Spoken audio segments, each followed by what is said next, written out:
Hello everyone, कैसे हैं आप सभी। मैं सुमित आप सबका एक बार फिर से अपने यूट्यूब चैनल पर आप सभी का तहे दिल के साथ स्वागत करता हूं। तो देखो, हम कल बात कर चुके थे इंग्लिश के कुछ बेसिक टर्म्स के बारे में। ठीक है, बिल्कुल बेसिक से हमने छोटी छोटी बातों पे अपनी डिस्कशन की थी। तो सबसे पहले एक छोटी सी रिवीजन लगा देते हैं हम अपनी लास्ट क्लास में जो भी हमने कवर किया है। ठीक है, सबसे पहले हमने समझा था कि इंग्लिश क्या है, एक लैंग्वेज है और इस लैंग्वेज के हमारे सामने तीन सिस्टम आते हैं। सबसे पहले आता है फोनोलॉजी, सेकंड आता है मॉर्फोलॉजी और थर्ड कौन सा आता है, सिंटैक्स। इन तीनों के बारे में हमने डिस्कस किया था। फिर ये सब करते करते हम लेटर्स पे आए थे और लेटर्स के बारे में हमने बात की थी कि लेटर्स की भी हमारे सामने कितनी कैटेगरी आती है, दो कैटेगरी आती है, जिसमें से एक आती है वाउल्स कैटेगरी और एक आती है कॉन्सोनेंट कैटेगरी। जैसे ही हमने इन वाउल्स और कॉन्सोनेंट्स को आपस में मिलाया था तो यहाँ से हमारे तैयार हुए थे वर्ड्स। क्या तैयार हुए थे, वर्ड्स। और इस वर्ड्स के लिए हमने दो की पॉइंट्स तैयार किए थे। सबसे पहले क्या क्या कि वो सीरीज लेटर्स की, वो सीरीज जिसे हम प्रोनाउंस कर पा रहे हैं वो वर्ड है। पहली बात तो ये। और दूसरी बात हमने ये कहा कि जो इंपॉर्टेंट है वर्ड बनाने के लिए कि उस वर्ड का अपना स्पेसिफिक मीनिंग होना चाहिए। जब तक उसका स्पेसिफिक मीनिंग नहीं तब तक वो वर्ड भी नहीं बनेगा। ठीक है, ये बात हमने की थी। उसी के बाद हमने बात की थी फ्रेज के बारे में। किसके बारे में बात की थी, फ्रेज। और फ्रेज में हमने समझा था कि ये फ्रेज एक्चुअल में होते क्या है, ये ग्रुप ऑफ वर्ड होता है। क्या होता है, ये ग्रुप ऑफ वर्ड होता है, शब्दों का ये समूह होता है। अब किस तरह से इसमें डिफरेंस होता है कि भाई जब भी हम ग्रुप ऑफ वर्ड के बारे में बात करते हैं ऐसे ही हमारे सेंटेंस बनते हैं और यहीं से हमारे क्या बनते हैं, फ्रेज। तो इन दोनों के बीच में क्या डिफरेंस है, तो इन दोनों के बीच में कॉमन सा डिफरेंस क्या है कि जब भी हम फ्रेज के बारे में बात करते हैं, जब भी हम फ्रेज के बारे में बात करते हैं तो फ्रेज तो अपनी सेंस बनाता है लेकिन उसकी कोई भी कंप्लीट सेंस नहीं होती है, उसकी कोई भी कंप्लीट सेंस नहीं होती है। और आज जो हम बात करेंगे अपने सेंटेंस के बारे में, तो चलिए स्टार्ट करते हैं आज के सेशन को। ये तो बात होगी अपने लास्ट क्लास की और यहाँ तक हम सब रिवाइज भी कर चुके हैं। अब उसी से हम कंटिन्यू करते हैं। हम फ्रेज के बारे में पढ़ चुके थे, एक छोटी सी डिस्कशन कर लेते हैं फ्रेज के बारे में। जब भी हम फ्रेज के बारे में बात करते हैं या फिर जब भी हम किसके बारे में बात करते हैं, सेंटेंस के बारे में बात करते हैं, तो इन दोनों के बीच में क्या डिफरेंस हमें समझना है उस चीज पे बात करते हैं। जब भी हम फ्रेज के बारे में बात करते हैं, जब भी हम फ्रेज के बारे में बात करते हैं तो फ्रेज से हमें एक चीज समझ में आती है कि ये क्या होता है, ग्रुप ऑफ वर्ड होता है। क्या होता है, ये ग्रुप ऑफ वर्ड होता है।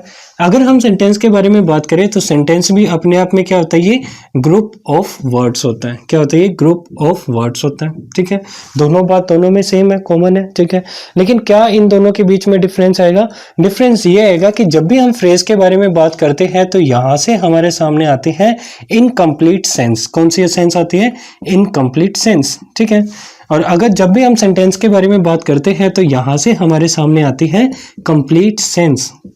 ठीक है, कंप्लीट सेंस कहने का मतलब हमें उसका कंप्लीट मीनिंग समझ में आता है। एक एग्जांपल के लिए हम दोनों का एक एग्जांपल लिखते हैं। मैं अगर कहता हूं, मैंने कहा राधा एंड श्याम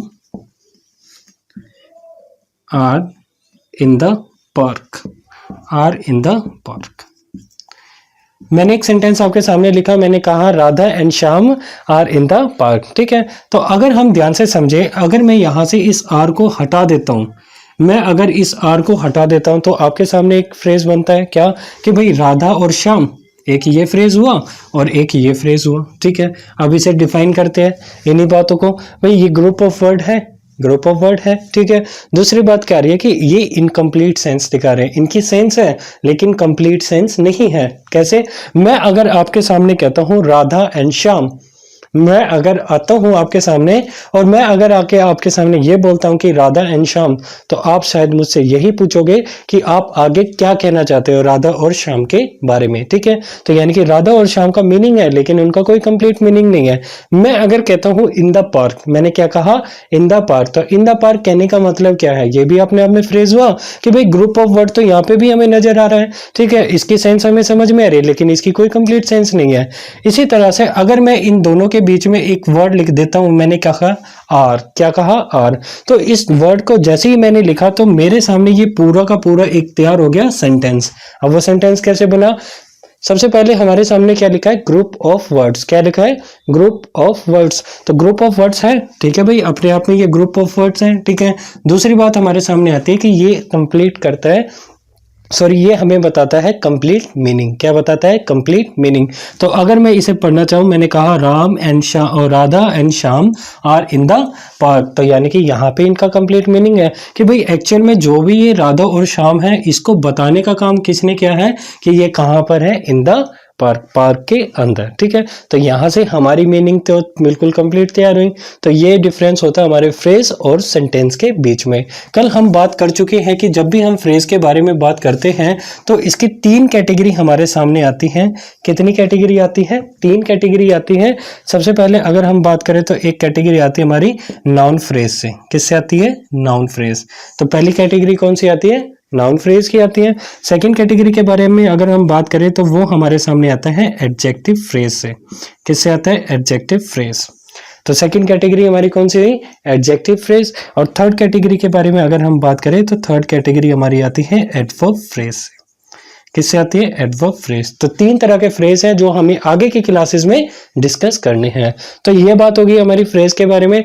अब हमारी बात चलेगी किसके बारे में? सेंटेंस के बारे में। तो एक बार आप यहां तक चीजों को समझिए, पढ़िए, और अगर आपको कोई भी डाउट है तो आप कमेंट सेक्शन में उसका डाउट, अपने डाउट्स को पूछ सकते हैं। तो एक बार आप यहां तक इस बात को पढ़े।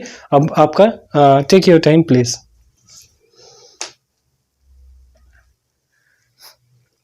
चलिए अब आगे की बात करते हैं। ये तो बात होगी हमारी बेसिक बात जो कि हमने फ्रेज और सेंटेंस के बारे में की थी। अब आगे की बात करते हैं हमारे सामने कितने तरह के सेंटेंसेस आते हैं। यहां से आपका मेन डिस्कशन स्टार्ट होता है।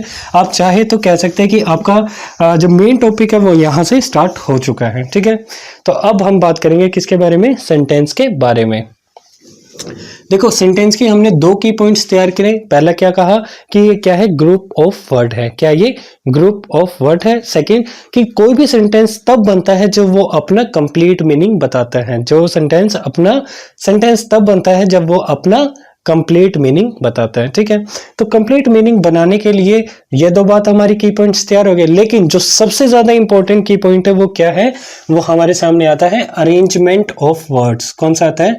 Arrangement of words. शब्दों का अरेंजमेंट भी आपके सामने सबसे ज्यादा इंपॉर्टेंट है। अगर आप इन शब्दों का अरेंजमेंट अच्छे से नहीं कर पाते हो, एक सिस्टमेटिक मैनर में नहीं कर पाते हो, तो आपका जो सेंटेंस है उसका मीनिंग भी चेंज हो सकता है। ठीक है, आप जो बताना चाह रहे हो उसका मीनिंग पूरी तरह से बदल सकता है। तो इसलिए कहा जाता है कि सेंटेंस बनाने के लिए शब्दों का जो अरेंजमेंट है, यानी कि वर्ड के जो भी अरेंजमेंट है, वो बिल्कुल प्रॉपर वे में होनी चाहिए। अगर वो प्रॉपर वे में नहीं होगे तो वहां से आपका तैयार होता है एरर। क्या तैयार होता है? एरर तैयार होता है। ठीक है, तो जब भी हम सेंटेंस के अरेंजमेंट यानी कि वर्ड्स के अरेंजमेंट के बारे में बात करते हैं तो इसी अरेंजमेंट को बताने के लिए हमारे सामने एक पैटर्न तैयार होता है। वो पैटर्न ये हुआ कि सबसे पहले हम किसका यूज करते हैं? सब्जेक्ट का। किसी भी सेंटेंस को बनाने के लिए सबसे पहले हम किसका यूज करते हैं? सब्जेक्ट का यूज करते हैं। सब्जेक्ट के बाद हमारे साथ सब्जेक्ट के बाद हम यूज करते हैं किसका? वर्ब का। किसका यूज करते हैं? वर्ब का यूज करते हैं। और उसके बाद हम यूज करते हैं ऑब्जेक्ट का। देखो, ये हुआ आपका बेसिक स्ट्रक्चर तैयार। ये होता है सेंटेंस का बेसिक स्ट्रक्चर। जितना भी बेसिक सेंटेंस है वो बनेगा इसी पैटर्न से। सबसे पहले हम क्या यूज करते हैं? सब्जेक्ट का यूज करते हैं। उसके बाद क्या आती है? वर्ब आती है। और उसके बाद क्या आती है? ऑब्जेक्ट आते हैं। ठीक है, अब देखो इनके बीच में क्या डिफरेंस है। जब भी हम सब्जेक्ट के बारे में बात करते हैं तो ये 2 ही पार्ट ऑफ स्पीच से आते हैं। एक आता है हमारा नाउन, एक आता है नाउन, और दूसरा हमारा आता है प्रोनाउन। ठीक है, जब भी हम सब्जेक्ट बनाने की कोशिश करते हैं, जब भी हम सब्जेक्ट बनाते हैं तो वो केवल 2 ही पार्ट ऑफ स्पीच से आता है। एक आता है नाउन से और एक आता है प्रोनाउन से। ठीक है, अब दूसरी बात हमारे सामने किसकी आती है? वर्ब की। जब भी हम वर्ब के बारे में बात करते हैं तो वर्ब की भी 2 कैटेगरी हमारे सामने आती है। एक आती है हेल्पिंग वर्ब और एक आती है मेन वर्ब। एक आती है हेल्पिंग वर्ब और एक आती है मेन वर्ब। ठीक है, जब हम इस ऑब्जेक्ट के बारे में बात करते हैं तो ऑब्जेक्ट की भी 2 ही कैटेगरी हमारे सामने आती है। एक होता है डायरेक्ट ऑब्जेक्ट, एक होता है डायरेक्ट ऑब्जेक्ट, और एक होता है इनडायरेक्ट ऑब्जेक्ट। ठीक है, तो ये होता है सेंटेंस का बेसिक स्ट्रक्चर। आप इस स्ट्रक्चर का यूज करके आने वाले सभी टाइप्स को बना सकते हैं। तो इसको समझना काफी आपके लिए इंपॉर्टेंट है। देखो, सब बेसिक स्ट्रक्चर बनाने के लिए ये होता है सेंटेंस का बेसिक स्ट्रक्चर। Basic structure. ठीक है, तो बेसिक स्ट्रक्चर आपके सामने क्या तैयार हुआ कि सबसे पहले आप किसका यूज करते हो, सब्जेक्ट का यूज करते हो, और सब्जेक्ट की दो ही कैटेगरी आपके सामने आती है। सब्जेक्ट की दो ही कैटेगरी आपके सामने आती है, या तो वो नाउन होगा या फिर वो प्रोनाउन होगा। ठीक है, दूसरी बात हम बात करते हैं वर्ब के बारे में। सॉरी, जब भी हम वर्ब के बारे में बात करते हैं तो वर्ब की भी दो कैटेगरी आपके सामने आती है, एक आती है हेल्पिंग वर्ब से और एक आती है मेन वर्ब से। एक आती है हेल्पिंग वर्ब और एक होती है मेन वर्ब। जब हम इस ऑब्जेक्ट के बारे में बात करते हैं तो ऑब्जेक्ट की भी दो कैटेगरी आपके सामने आती है, एक आती है डायरेक्ट ऑब्जेक्ट और एक आती है इनडायरेक्ट ऑब्जेक्ट। तो ये होता है सेंटेंस का बेसिक स्ट्रक्चर। आप एक बार इसे समझे और फिर आगे की बातों को लेके चलेंगे। ठीक है, तो यहां से हमारे सामने तीन की पॉइंट्स तैयार हुए सेंटेंस के। सबसे पहले हमने क्या देखा कि ये ग्रुप ऑफ वर्ड होता है। क्या होता है, ये ग्रुप ऑफ वर्ड होता है। सेकंड बात हमने की कि जब भी हम ग्रुप ऑफ वर्ड बनाते हैं तो उन ग्रुप ऑफ वर्ड का कंप्लीट मीनिंग होता है। और तीसरी बात हमने क्या पढ़ी, तीसरी बात हमने पढ़ी कि यहाँ पे अरेंजमेंट ऑफ वर्ड सबसे ज्यादा इंपॉर्टेंट है, और उस अरेंजमेंट को बनाने के लिए हमारे पास एक बेसिक स्ट्रक्चर आता है। और वो बेसिक स्ट्रक्चर क्या है कि सबसे पहले हमारे सामने होता है सब्जेक्ट, उसके बाद हम यूज करते हैं वर्ब और उसके बाद आती है ऑब्जेक्ट। इसके लिए एक एग्जांपल अगर हम यहाँ पे तैयार करें, मैं अगर कहता हूं ऑब्जेक्ट, अगर मैं सब्जेक्ट के लिए यूज करूं तो सब्जेक्ट या तो हमारा नाउन होगा या फिर प्रोनाउन होगा। मैं चाहूं तो यहाँ पे अमन लिख सकता हूं। मैंने क्या कहा, अमन। ठीक है, तो ये हुआ हमारा सब्जेक्ट, इसे हम कंसीडर कर देते हैं सब्जेक्ट। तो अगर सब्जेक्ट के हिसाब से देखा जाए तो ये हुआ हमारा नाउन। क्या हुआ, नाउन। ठीक है, अब आते हैं वर्ब पे। वर्ब के लिए हम सबसे पहले किसका यूज करेंगे, हेल्पिंग वर्ब का यूज करेंगे। मैं अगर इस हेल्पिंग वर्ब के लिख देता हूँ इज, तो ये हुई हमारी हेल्पिंग वर्ब। ठीक है, उसके बाद आती है हमारी मेन वर्ब, और मेन वर्ब के लिए मैंने कहा रीडिंग। ठीक है, तो ये हुई हमारी मेन वर्ब। अब जो भी बचता है वो हमारी कैटेगरी कौन सी आती है, ऑब्जेक्ट से आती है। तो मैं यहाँ पे कह सकता हूं अमन इज रीडिंग नॉवल। तो ये जो भी बात हमारी लास्ट में बचती है तो ये हमारी कौन सी कैटेगरी से आती है, ऑब्जेक्ट केस से आती है, ऑब्जेक्टिव केस से आती है। ठीक है, तो यहाँ पे अगर मैं इस अमन को ध्यान से देखूं तो ये हुआ हमारा नाउन। मैं इस चाहूँ तो इसका प्रोनाउन यूज कर सकता हूँ, तो मैं यहाँ पे ही का भी यूज कर सकता हूँ। तो बाकी जो भी पैटर्न होगा वो हमारा एज इट इज होगा। तो यानी कि हमें यहाँ से ये समझना है कि किसी भी सेंटेंस को बनाने के लिए सबसे पहले हमें क्या यूज करना है, सब्जेक्ट का यूज करना है। उसके बाद हमें किसका यूज करना है, वर्ब का यूज करना है। और उसके बाद हमें किसका यूज करना है, ऑब्जेक्ट का यूज करना है। इस पैटर्न से हम बेसिक सेंटेंस का फॉर्मेशन आराम से कर सकते हैं। ठीक है, तो एक बार आप इसे समझे और फिर आगे की बातों को लेके चलेंगे। चलिए अब बात करते हैं आगे। यहां तक हमने सेंटेंस के बेसिक बातों के, बेसिक टर्म्स के बारे में बात कर ली, बेसिक चीजों के बारे में बात कर ली। अब बात करते हैं सेंटेंस के टाइप्स के बारे में। सेंटेंस के टाइप्स के बारे में अगर आपने सेंटेंस के टाइप्स को नहीं ध्यान से समझा तो आने वाले जितने भी टॉपिक है आपके लिए शायद उनमें थोड़ी सी दिक्कत आपके सामने आ सकती है। तो इसलिए सेंटेंस के टाइप को ध्यान से समझना आप सभी के लिए काफी इंपॉर्टेंट है। जब भी हम काइंड्स के बारे में बात करते हैं, जब भी हम काइंड्स के बारे में बात करते हैं तो सेंटेंस के हमारे सामने 5 टाइप्स आते हैं। कितने आते हैं, 5 टाइप आते हैं। ठीक है, तो सबसे पहले जो हमारे सामने आता है उसे हमने कहा असर्टिव। क्या कहा, असर्टिव, या फिर आप चाहे तो इसे डेक्लेरेटिव भी कह सकते हैं, या आप चाहे तो इसे डेक्लेरेटिव भी कह सकते हैं। ठीक है, तो जो फर्स्ट टाइप आपके सामने आता है उसे हमने क्या कहा, असर्टिव या फिर डेक्लेरेटिव। जब भी हम असर्टिव और डेक्लेरेटिव के पर्पस को समझते हैं तो इनका पर्पस होता है स्टेटमेंट को बनाना। क्या होता है, इसका पर्पस होता है स्टेटमेंट को बनाना। ठीक है, जब भी हम स्टेटमेंट के बारे में बात करते हैं, जब भी हम स्टेटमेंट के बारे में बात करते हैं तो यहां से आपके सामने 2 चीजें आती है कि स्टेटमेंट चाहे तो आप पॉजिटिव बना सकते हो, चाहे तो आप स्टेटमेंट को पॉजिटिव बना सकते हो, चाहे तो आप उस स्टेटमेंट को नेगेटिव भी बना सकते हो। और यहीं से इसके 2 पार्ट हमारे सामने आते हैं, जिसमें से एक हुआ हमारे सामने अफर्मेटिव सेंटेंस। कौन सा हुआ, अफर्मेटिव सेंटेंस। आप चाहे तो इसे याद कर सकते हैं पॉजिटिव सेंटेंस के नाम से भी। किस नाम से जान सकते हो, पॉजिटिव सेंटेंस। तो पहले हुए हमारे सामने असर्टिव, अफर्मेटिव, जिसे आप चाहे तो कह सकते हैं पॉजिटिव सेंटेंस। पहले हम इसके स्ट्रक्चर के बारे में अगर बात करें तो सबसे पहले हम यहाँ पे यूज करते हैं सब्जेक्ट का। सब्जेक्ट के बाद आती है हमारी हेल्पिंग वर्ब, उसके बाद हम यूज करते हैं मेन वर्ब, और फिर लास्ट में हमारा आता है ऑब्जेक्ट। इसी के लिए हमने अभी एग्जाम्पल भी तैयार किया था, मैं चाहूँ तो उसको लिख सकता हूँ। मैंने कहा अमन इज रीडिंग नॉवल। ठीक है, तो ये हुआ हमारा अफर्मेटिव का एग्जाम्पल। ठीक है, अब आते हैं नेगेटिव। तो ये तो बात हमारी होगी पॉजिटिव के बारे में। अब जो दूसरा टाइप आता है वो हमारा कौन सा आता है, नेगेटिव सेंटेंस का आता है। किसका आता है, नेगेटिव। अगर मैं इसका नेगेटिव का फॉर्मेट तैयार करता हूं तो इसके लिए सबसे पहले हम किसका यूज करते हैं, सब्जेक्ट का। किसका यूज करते हैं, सब्जेक्ट का यूज करते हैं। और सब्जेक्ट के बाद हम किसका यूज करते हैं, हेल्पिंग वर्ब का। और हेल्पिंग वर्ब के बाद हम किसका यूज करते थे, मेन वर्ब का। लेकिन जैसे ही हमने यहाँ पे देखा ये नेगेटिव है, तो इस हेल्पिंग वर्ब और इस मेन वर्ब के बीच में हमें किसका यूज करना है, नॉट का यूज करना है। किसका यूज करना है, नॉट का यूज करना है। इस नोट से ये पूरी पॉजिटिव स्टेटमेंट कैसी बन जाएगी, नेगेटिव बन जाएगी। ठीक है, और इसके बाद हम यूज करते हैं ऑब्जेक्टिव केस का। ठीक है, तो अगर मैं यहां से इसका एग्जांपल तैयार करता हूं तो मैंने कहा Radha is not playing in the park.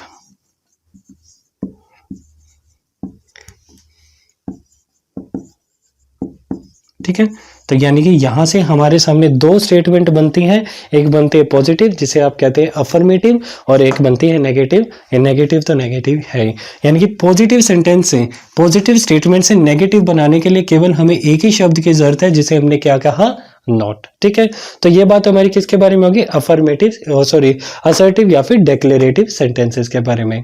अब बात करते हैं नेक्स्ट। अब आते हैं नेक्स्ट टाइप पे। नेक्स्ट टाइप जो भी होगा हमारा वो होता है इंटेरोगेटिव। नेक्स्ट टाइप पे आते हैं और नेक्स्ट टाइप है हमारा इंटेरोगेटिव। सेकंड टाइप के बारे में जब भी हम बात करते हैं तो यहां से हमारे सामने आती है इंटेरोगेटिव से। जब भी हम इंटेरोगेटिव सेंटेंस के बारे में बात करते हैं, जब भी हम इंटेरोगेटिव सेंटेंस के बारे में बात करते हैं तो इंटेरोगेटिव का क्या पर्पस होता है। इंटेरोगेटिव का बेसिकली एक ही पर्पस होता है, ये क्वेश्चन पूछने का काम करता है। क्या करता है, ये क्वेश्चन पूछने का काम करता है। ठीक है, जैसे हमने असर्टिव के बारे में बात की थी तो असर्टिव का काम क्या था, केवल स्टेटमेंट बनाना। और जब हम इंटेरोगेटिव सेंटेंस के बारे में बात करते हैं तो इसका काम क्या होता है, केवल क्वेश्चन पूछना। ठीक है, तो जब भी हम इंटेरोगेटिव सेंटेंस के टाइप्स के बारे में बात करें तो दो टाइप आपके सामने आती हैं। सबसे पहले आती है जिसमें मैं चाहूं तो उसे लिख सकता हूं yes no interrogative. Yes no interrogative. जब भी हम यस नो इंटेरोगेटिव के बारे में बात करते हैं तो ये कौन से सेंटेंस हुए हैं। ठीक है, तो इसके समझने के लिए सबसे पहले इसके स्ट्रक्चर पे बात करें तो सबसे पहले हम किसका यूज करते हैं, हेल्पिंग वर्ब का। किसका यूज करते हैं, हेल्पिंग वर्ब का। हेल्पिंग वर्ब के बाद हम किसका यूज करते हैं, सब्जेक्ट का यूज करते हैं। और सब्जेक्ट के बाद मेन वर्ब का, और उसके बाद हम यूज करते हैं ऑब्जेक्ट का, और लास्ट में हम यूज करते हैं क्वेश्चन मार्क। कौन सा यूज, क्या साइन यूज करते हैं लास्ट में, क्वेश्चन मार्क। ठीक है, मैं अगर इसका एग्जांपल बनाना चाहूं तो मैं एग्जांपल ये बना सकता हूं। मैंने कहा do you know me, sorry, अगर मैं आपके सामने कहता हूं डू यू नो मी, तो आप इसका जब भी आंसर दोगे तो इसका आंसर या तो आप यस में दोगे या फिर आप इसका आंसर नो में दोगे। इसके अलावा किसी भी वर्ड की आपको जरूरत नहीं है। तो यानी कि वो क्वेश्चंस जिसका आंसर केवल यस और नो में दिया जाता है उसे हम क्या कहते हैं, यस नो इंटेरोगेटिव, या फिर आप चाहे तो इसे ओपन एंडेड भी, सॉरी क्लोज एंडेड क्वेश्चन भी कह सकते हैं। ठीक है, अब आते हैं नेक्स्ट। नेक्स्ट हमारे सामने आता है WH इंटेरोगेटिव।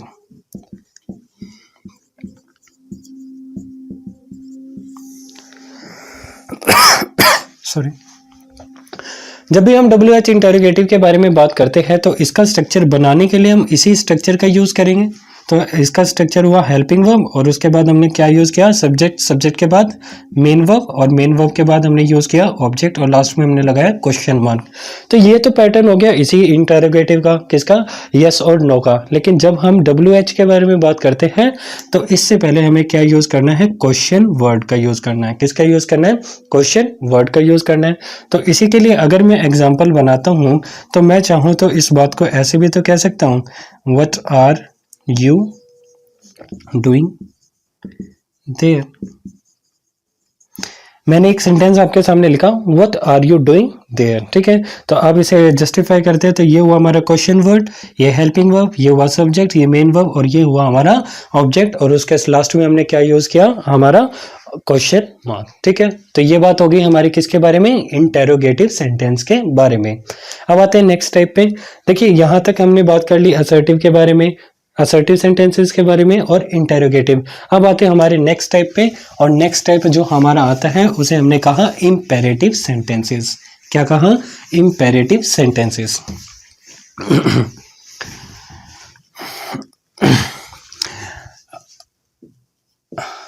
नेक्स्ट जो टाइप आते हैं उसे हमने क्या कहा? Imperative sentences. इंपेरेटिव सेंटेंसेस कौन से होते हैं? सबसे पहले तो हमें ये समझना है। देखो, जब आप किसी से रिक्वेस्ट करते हो, जब आप किसी को ऑर्डर देते हो, या किसी को कमांड देते हो, या किसी को एडवाइस देते हो, या किसी को वार्निंग देते हो, तो इन सेंस के जो भी सेंटेंसेस होते हैं उसे हम क्या कहते हैं? Imperative sentences. क्या कहते हैं? Imperative sentences. ठीक है, तो जब भी हम इंपेरेटिव सेंटेंसेस के बारे में बात करते हैं तो ये एक्सप्रेस करता है कुछ बातों को। अब वो बातें क्या है कि जब आप किसी से रिक्वेस्ट करते हैं, जब आप किसी को ऑर्डर देते हो, या आप किसी को एडवाइस देते हो, या फिर आप किसी को कमांड देते हो, या फिर आप चाहे तो किसी को वार्निंग देते हो। क्या देते हो? वार्निंग। तो इन सेंसेस के जो भी सेंटेंसेस बनते हैं वो हमारे कौन से बनते हैं? Imperative sentences. कौन से बनते हैं? Imperative sentences. अब बात करते हैं इसके पैटर्न के बारे में। इसका पैटर्न हम यूज करते हैं वर्ब की फर्स्ट फॉर्म, और इसके साथ हम यूज करते हैं ऑब्जेक्ट का। किसका यूज करते हैं? ऑब्जेक्ट का। ठीक है, अब आपके सामने जो क्वेश्चन, आपके मन में जो क्वेश्चन बन सकता है वो ये बन सकता है कि यहाँ पर सर हमने सब्जेक्ट का तो यूज किया ही नहीं। हो सकता है, बिल्कुल हो सकता है आपके मन में ये क्वेश्चन कि भाई यहाँ पे हमने अभी तक के जितने भी सेंटेंसेस है उन सब में हमने किसका यूज किया? सब्जेक्ट का, वर्ब से पहले किया। ठीक है, लेकिन अगर यहाँ पे पैटर्न देखें तो यहाँ पे हमने सब्जेक्ट का यूज तो किया ही नहीं। अब उसका यूज क्यों नहीं किया? उसके पीछे भी रीजन है। क्या रीजन है? देखिए, जब भी आप किसी से रिक्वेस्ट करते हो तो वो इंसान आपके सामने है। ठीक है, जब भी आप किसी को ऑर्डर देते हो वो इंसान आपके सामने है। जब भी आप एडवाइस देते हो तो वो इंसान भी आपके सामने है। ठीक है, कमांड जब भी आप किसी को देते हो तो वो भी इंसान आपके सामने है, और वार्निंग देते हो तो वो इंसान आपके सामने है। जब हम इन सारी बातों को जानते हैं कि जब भी हम इंपेरेटिव सेंटेंसेस का यूज करते हैं तो केवल हम उन्हीं लोगों के साथ करते हैं जो हमारे सामने है। अब ये बात हम जानते हैं, तो जब हम इस बात को जानते हैं तो यहाँ पे हमें सब्जेक्ट की यूज नहीं करना, क्योंकि इस सेंटेंस में जो यू सब्जेक्ट है वो पहले से ही अंडरस्टूड है। ठीक है, आप ध्यान से देखोगे तो आप जब भी किसी को ऑर्डर देते हो या जब भी किसी को कोई कमांड देते हो तो वो इंसान बिल्कुल आपके सामने होता है। ठीक है, वो इंसान बिल्कुल आपके सामने होता है। ठीक है, तो चलिए अब अगर मैं इसका एग्जांपल, तो ये बात तो हो गई आपकी पॉजिटिव सेंटेंस के बारे में। इसके लिए एग्जांपल अगर मैं कहता हूं, मैंने कहा शट द डोर, मैंने क्या कहा? Shut the door. ठीक है, तो अगर आप ध्यान से देखोगे तो ये हुआ हमारे सामने वर्ब, और लास्ट में जो भी बचा ये हुआ हमारा ऑब्जेक्ट। ठीक है, अगर मैं इसको बिल्कुल अच्छे से सिंप्लीफाई करना चाहूं तो मैं इसको ऐसे ही तो कहना चाहता हूं, यू शट द डोर। ठीक है, तो जब हम इस बात को जानते हैं कि ये इंसान हमारे सामने है तो इसे अलग से मेंशन करने की जरूरत नहीं है। ठीक है, अब अगर हम इसके नेगेटिव सेंटेंस के बारे में बात करें तो नेगेटिव बनाने के लिए हम केवल किसका यूज करते हैं? डू नॉट का, या फिर आप चाहे तो किसका यूज करते हैं? नेवर का, और इसके बाद हम यूज करते हैं वर्ब की फर्स्ट फॉर्म, और लास्ट में हम किसका यूज करते हैं? ऑब्जेक्ट का यूज करते हैं। ठीक है, अब आप ये बात तो बिल्कुल अच्छे से समझ ही चुके हो कि यहाँ पे हमने डू नॉट का ही यूज क्यों किया, डज नॉट का यूज क्यों नहीं किया? क्योंकि यहाँ पे हम बेसिकली किस सब्जेक्ट के बारे में बात करते हैं? यू के बारे में, और यू के साथ केवल एक ही हेल्पिंग वर्ब का यूज करते हैं जिसमें हमने कहा डू, और यहाँ पे हम डज का यूज नहीं करते हैं। तो यही रीजन है नेगेटिव बनाने के लिए आप यहाँ पे किसका यूज करते हो? डू नॉट का यूज करते हो। ठीक है, अब डू नॉट की जगह पे चाहे तो आप नेवर का यूज कर सकते हो। फॉर एग्जांपल मैं अगर कहता हूं तो मैं कहता हूं डू नॉट स्मोक। ठीक है, या फिर अगर मैं चाहूं तो इस बात को ऐसे भी तो कह सकता हूं, नेवर स्मोक। मैं चाहूं तो इस बात को ऐसे भी कह सकता हूं। अगर आप ध्यान से पढ़ोगे तो दोनों सेंटेंस जो भी है वो नेगेटिव सेंस को कन्वे कर रहे हैं। ठीक है, आप यहाँ पे एडवाइस देने का काम कर रहे हैं। आप चाहे तो इसे कह सकते हैं डू नॉट स्मोक, या आप चाहे तो इसे क्या कह सकते हो? Never smoke. तो ये बात होगी हमारे किसके बारे में? इंपेरेटिव सेंटेंसेस के बारे में। अब आते हैं नेक्स्ट टाइप पे, और नेक्स्ट टाइप कौन सा है? नेक्स्ट टाइप हमारा आता है एक्सक्लेमेटरी सेंटेंस से। किससे आता है? ये हमारा एक्सक्लेमेटरी सेंटेंस से। चलिए अब हम नेक्स्ट टाइप के बारे में बात करते हैं। तो अब जो भी टाइप आती है सेंटेंस की, वो हमारी आती है एक्सक्लामेटरी सेंटेंस। कौन सी आती है? Exclamatory sentence. जब भी हम एक्सक्लेमेटरी सेंटेंसेस के बारे में बात करते हैं तो ये वो सेंटेंसेस वे जो आपकी सडन फीलिंग्स को बताते हैं, जो आपकी सडन फीलिंग को बताते हैं। मैं अगर चाहूँ तो मैं आप इस बात को ऐसे कह सकता हूँ कि जैसे हम मैच खेल रहे हैं, ठीक है, और हमारी टीम जीत जाती है उस मैच में, तो मैं एकदम से मैं क्या बोलूंगा? Wow we won the match. उस वाओ ने क्या किया? हमारी हैप्पीनेस को उस पूरे के पूरे सेंटेंस में बता दी, ठीक है। तो यानी कि एक्सक्लेमेटरी सेंटेंस बनाने के लिए मैं अगर एग्जांपल लेना चाहूँ तो मैं कह सकता हूँ हाउ द कोल्ड